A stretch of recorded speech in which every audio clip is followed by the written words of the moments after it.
বাঁধ নির্মাণে বাংলাদেশ, উদ্বেগ ভারতীয়দের, সীমান্তে পাঠালো প্রতিনিধি দল। মহুরী নদীর ধারে বাংলাদেশের তৈরি করা নতুন বাঁধকে ঘিরেই আতঙ্কিত ভারতীয় প্রতিনিধি দলের। সোমবার এক প্রতিবেদনে এই তথ্য জানায় ভারতীয় সংবাদ মাধ্যম এনটিটিভি।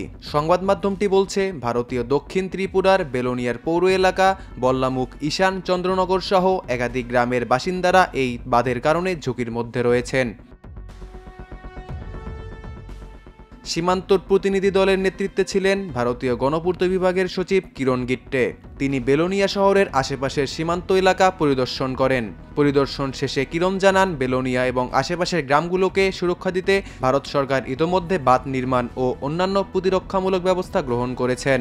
চলতি বছরের জুন মাসেই মেরামত ও নির্মাণের কাজ শেষ করা হবে।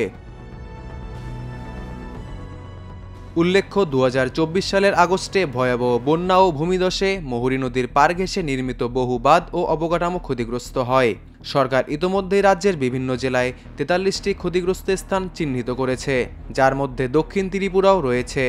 এর আগে উত্তর ত্রিপুরায় ঊনকোটি জেলার সীমান্তবর্তী এলাকায় বাংলাদেশের পক্ষ থেকে বাঁধ নির্মাণ করা হয়েছিল, যার কারণে বর্ষার সময় কৈলাসহর ও আশেপাশের গ্রামগুলোতে প্লাবনের আশঙ্কা বাড়ছে বলেও দাবি করা হয়েছে।